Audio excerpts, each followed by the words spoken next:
So we back with another C.W. McCall's song, man. This one here is called Wolf Creek Pass. So we're gonna go ahead on and check this out, man, and see what C.W. got going on in this song right here, man. Let's get it.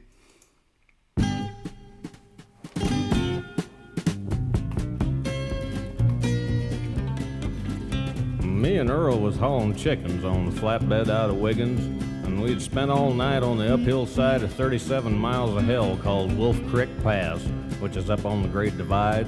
And we was sitting there sucking toothpicks and drinking knee-highs and onion soup mix, and I says, Earl, let's mail a card to Mother and then send them chickens on down to the other side. Hey, y'all was doing what? I heard him saying sucking toothpicks. I ain't never heard nobody even use that term with a toothpick, but he doing that and it was eating something else. On the Great Divide, and we was sitting there sucking toothpicks and drinking knee-highs and onion soup mix, and I says, Earl, let's mail a card to Mother and then send them chickens on down to the other side. Yeah, let's give them a ride. Wolf Creek Pass, way up on the Great Divide, trucking on down the other side. Okay. Well, Earl put down his bottle and mashed his foot down on the throttle, and then a couple of boobs with 1,000 cubes and a 1948 Peterbilt screamed alive. We woke up the chickens. We roared up off of that shoulder, spraying pine cones, rocks, and boulders, and put 400 head of them Rhode Island Reds and a couple of burnt-out roosters on the line. Look out below, 'cause here we go. Wolf Creek Pass, way up on the Great Divide, trucking on down. Yo, bro. First off, knee highs. What is that? What is that? Boy, y'all got to put me on game with this one. Yo, I've never. What is knee highs? And eating onion soup mix, bro. I've never heard of that before, day in my life. That's a soda?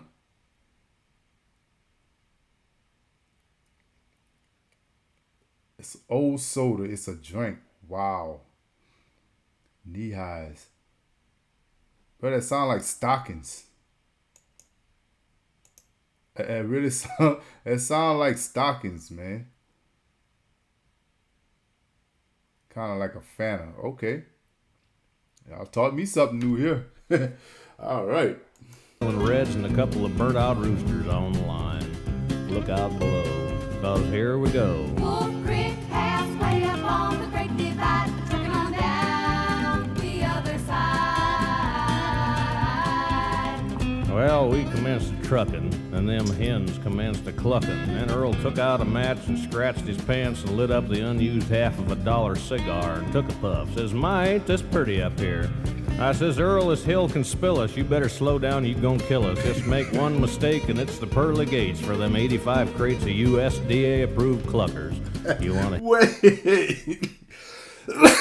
He said if the hills could spill us, if you don't slow down, you gonna kill us.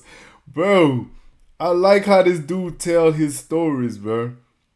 It's like offbeat, but at the same time, it sounds so good, man. Man, this dude, I like how he presents it though, man. It's just so fire, bro. For real. Up the unused half of a $1 cigar and took a puff. Says, "My, ain't this pretty up here?" I says, "Earl, this hill can spill us. You better slow down, you gon' kill us. Just make one mistake and it's the pearly gates for them 85 crates of USDA-approved cluckers. Ooh. You wanna hit second?" Wolf Creek Pass, way up on the Great Divide, trucking on down the other side. Yo.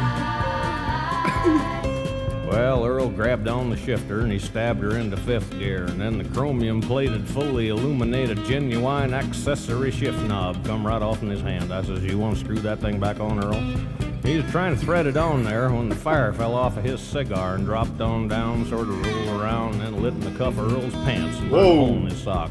Yeah, sort of set him right on fire. I looked on out of the window and I started counting phone poles going by at the rate of 4 to the 7th power. Well, I put 2 and 2 together and added 12 and carried 5. I'm up with 22,000 telephone poles an hour. Woo! I looked at Earl. Yo, bruh, this is one hell of a ride right here, man. This is one hell of a ride, bro. You boys said if you don't slow down, you gonna kill us. You want to ship it in second? My man went to put it in second. The whole shift just came out and he holding it in his hands. That's when your heart go from beating hard in your chest to your whole body just go numb. Like, holy bro, we are in trouble. That's what that means. We are in trouble. Dog. Oh my God. I looked on out of the window and I started counting phone poles going by at the rate of 4 to the 7th power. Well, I put 2 and 2 together and added 12 and carried 5. I'm up with 22,000 telephone poles an hour. Bruh. I looked at Earl and his eyes was wide, his lip was curled and his leg was fried, and his hand was froze to the wheel like a tongue to a sled in the middle of a blizzard. I says, Earl, I'm not the type to complain, but the time has come for me to explain that if you don't apply some brake real soon, they're gonna have to pick us up with a stick and a spoon. Well, Earl reared back, cocked his leg, stepped down as hard as he could on the brake. The pedal went clear to the floor and stayed right there on the floor. And it says it's sort of like stepping on a plum. Well, from there on down, it just wasn't real pretty. It was Hairpin County and Switchback City. One of them looked like a can full of worms. Another one looked like malaria germs.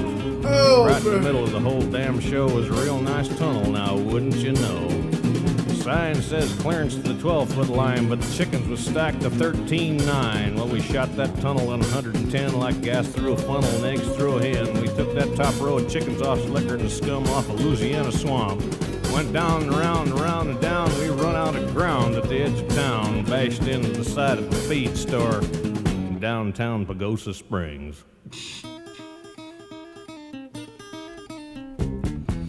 This trip needs to hurry up and end. This trip needs to hurry up and end, dog. Man.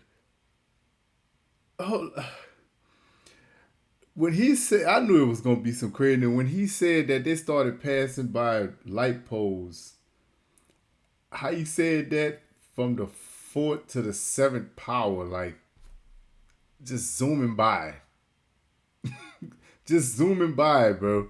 But man, how you think of something like that in the middle of something that's about to be a total disaster? A total disaster, like, if you don't start applying pressure, and that's part of the story when he told him, how you think of something like that at that moment? Bruh, my man still can use sayings and jokes, punchlines, should I say, heading toward his death. I can't see it. Boy, ain't no way. How you think of that? That tunnel in 110 like gas through a funnel and eggs through a hen. We took that top row of chickens off slicker and the scum off a Louisiana swamp. Went down and around and around and down. We run out of ground at the edge of town, bashed into the side of the feed store in downtown Pagosa Springs. Jesus.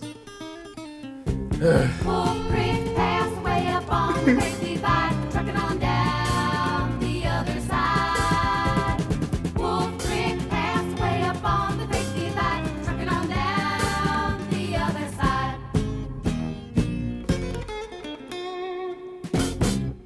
Bruh. Man. Dude. That's a trip right there. That is one heck of a trip, man. How, let me see, if you don't start applying pressure to the brakes, something about it sound like you was saying that they're gonna pretty much have to use a stick to peel something like either us or something off. Like, bro, it just was crazy. It was just crazy, bro. Oh my God. Then he said the man actually hit the brakes. And it was like stepping on a plum. I'm pretty sure it just went straight to the floor. They ain't had enough brakes to stop what was going on. Couldn't shift it to second to slow the truck down, so evidently it was in third or fourth. Now it's at high RPM, just steady, boom. Just going. Just going, bro. Brakes ain't good enough. It ain't good enough to slow it down, man. Boy. Man. I can imagine what their pants look like after they stopped. Ran into the side of that feed stove. Even more problems. Even more problems, man. Bro, this dude CW, yeah. He I can say he's one of the goats at telling stories. That we're gonna leave it at that, man. Wow, bro.